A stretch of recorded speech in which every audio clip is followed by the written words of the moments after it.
Christmas morning used to be my favorite time of the year. The smell of cinnamon rolls, the sound of wrapping paper being torn apart, my grandkids' laughter filling the house. That was my kind of holiday. But this year started with silence. I was up by 6, dressed in my best sweater, holding a gift bag with carefully wrapped presents I bought weeks in advance. I was ready, or at least I thought I was. At 7:15, I got the call from my daughter, Amanda. Her voice was flat, cold. "Dad, listen, we're kind of full over here already. It's too hectic with the kids and Josh's parents. Maybe just stay home this year, all right? We don't really need you here." It hit me like ice water down the back. Not, "we'll miss you."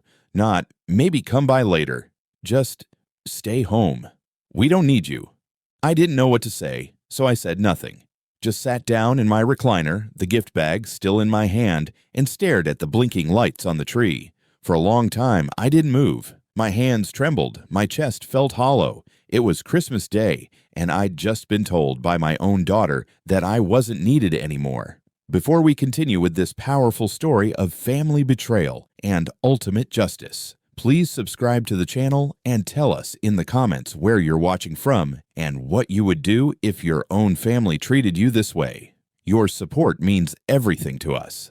Amanda wasn't always like this. She used to be the kind of daughter who would run into my arms after school, her little backpack bouncing behind her. After her mom passed, it was just the two of us for a long time. I raised her alone, worked 2 jobs, missed sleep, skipped meals, just to make sure she never felt the absence of a mother. I didn't date again until Amanda left for college. Even then, I was more of a wallet than a man. Tuition covered, rent paid, groceries, car repairs, textbooks. I did it all. Not because she asked, but because I wanted her to have a life I never did. When she married Josh, I welcomed him like a son. I helped with the down payment on their house. Every month after that, I quietly took care of a good chunk of their mortgage. Amanda said they were just starting out, and I figured, well, I've got a pension and a little saved. What's family for? I never wanted recognition, just respect. But over time, that gratitude turned into expectation. I noticed it in the way she'd text. "We're short again this month. Can you just send it?" "No, please." "No, thank you." And if I was ever late, I'd get silence. Still, I kept giving. Even when my knees started going out. Even when my own fridge was running low. Even when my doctor told me I should probably slow down. I didn't, because I figured they loved me. Because family takes care of each other. Right? It happened over dinner. I had invited them over for a simple Sunday meal. I made Amanda's favorite. Roast chicken, garlic mashed potatoes, and my old-fashioned cornbread, just like I used to when she was a little girl sitting at the counter, swinging her feet and telling me about school. But this time, she barely touched her plate. Josh sat across from me, glued to his phone, only half listening. Amanda finally set her fork down and said, "Dad, we've been thinking. It might be time for you to move into assisted living." I laughed at first, thought it was a joke, but she wasn't smiling. Josh chimed in, "You forget things. You're always tired and you're, well, alone. It's not healthy." I looked between them, my hands suddenly feeling cold against the warm table. "I'm fine. I just turned 68. I may slow down, but I'm not—" Amanda cut me off. "It's not just that. You're dead weight. You don't contribute anything anymore. We've carried you for years." Carried me? I paid half their mortgage. I never once asked for anything in return. I changed her diapers, watched over her fevers, buried her mother with my own hands. And she calls me dead weight?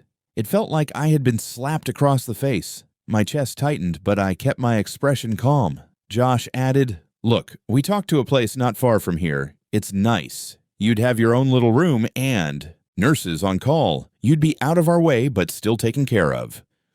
Out of their way. I stared at my daughter, but she wouldn't meet my eyes. Not once did she ask me what I wanted. Not once did she say, "Are you okay, Dad?" Just numbers, just logistics, just plans that never included me. Only how to get rid of me with the least resistance. I nodded, wiped my hands with my napkin, and stood up. "Thanks for coming," I said quietly.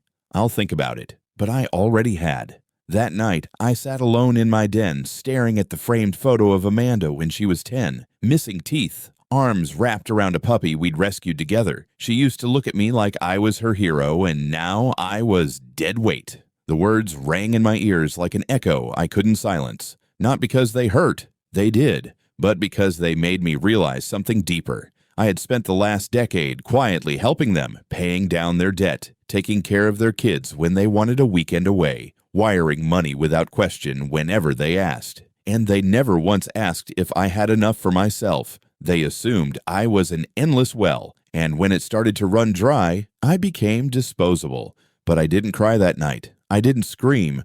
I just sat with the silence. And in that silence, I made a decision.